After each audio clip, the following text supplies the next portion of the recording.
ever been in a relationship, and let's say a romantic relationship, where your spouse, your person, does something crazy. Let's say you found them cheating. You found, yeah. So let's stay with cheating. Or if they have not intimate with the person, you found text messages, or you found pictures and those kinds of stuff, and you bring it to the attention of your person that, hey, this is what I'm seeing. And the person, instead of apologizing or being remorseful for what they've done, they start arguing with you for telling them that. So here's a great example.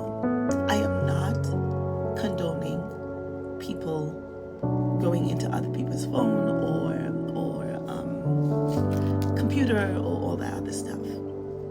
But there's so many times that the person who creates or is unfaithful or has inappropriate information on their phone, whatever, begin to make a big deal about how you found what you found, and ignore that they have a whole affair going on, that they have a whole relationship going on, that they have a whole lot of inappropriate pictures going back and forth. Today, I just want to let you know that you're not losing your mind, and I want to give you some tips how to deal with this situation. So you found out, however you found out, your spouse is cheating, your spouse is being unfaithful, your spouse is having inappropriate conversations with someone. You find out. The way you found out, you have to admit, is not moral or ethical or cool.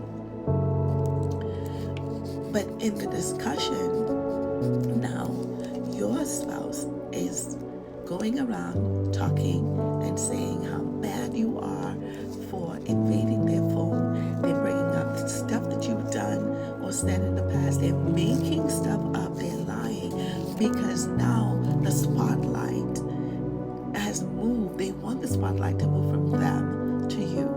And it's so easy to recognize that, because a lot of the times the person who has committed the bigger crime, which would be the infidelity, compared to the invasion of the phone, again, they're both wrong. The person is screaming the loudest, is yelling the loudest. You cannot say. In fact, since showing them that you know that this has happened, you can't have a conversation with them, because they don't want to have a conversation, because you're so disrespectful, you're so dishonorable. You're, if it's a man, you're emasculating them. If it's a woman, you are insecure. All of these things, and it does not give you a chance to talk about the real issue. And the real issue is that you're cheating.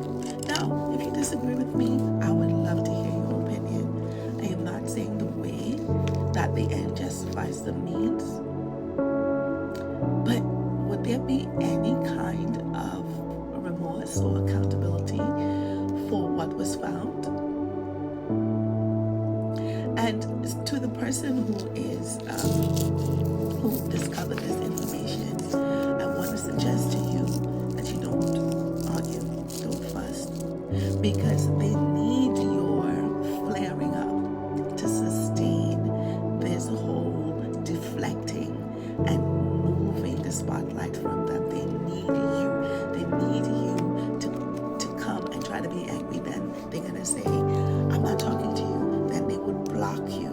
Then they're going to be like, you're the worst thing ever. I should not have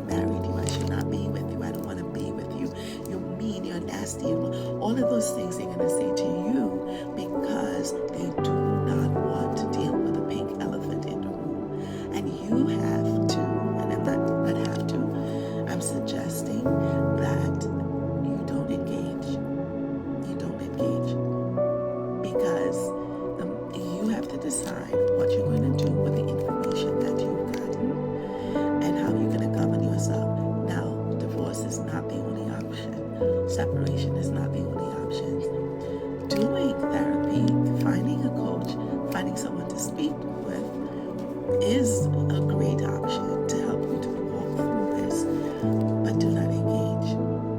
Do not engage. It hurts, and it hurts even more when there's no accountability, there's no sorrow, there is no asking for forgiveness. It's as if that part of it didn't happen.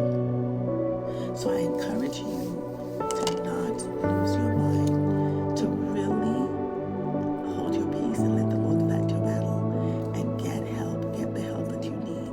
Engaging, because here's how this conversation might go. The conversation will go, so, how long has this relationship been going on with this person?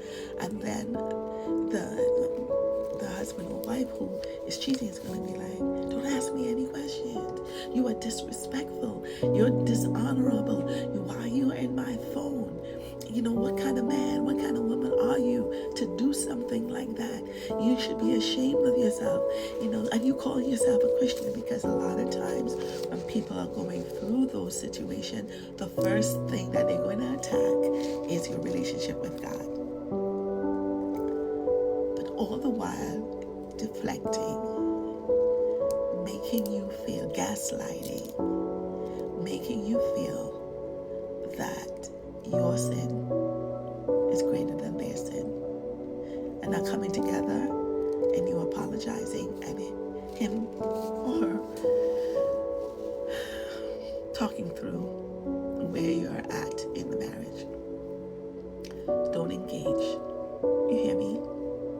You hear me, sir? Don't engage. You hear me, ma'am? Sis, it hurts. It hurts. It hurts. I know. Don't go crazy. Don't go after that woman. Don't go after his car. Don't. Because all of that is going to add to the narrative of you being a mad black woman, a mad black man, and you spiraling out. And no one is going to deal with the big issue, the issue of infidelity. So don't feed into that. Do not feed into that extra conversation. Do not be gaslighted. Right? If this helped you, share with a friend, like, and make sure you follow me for more.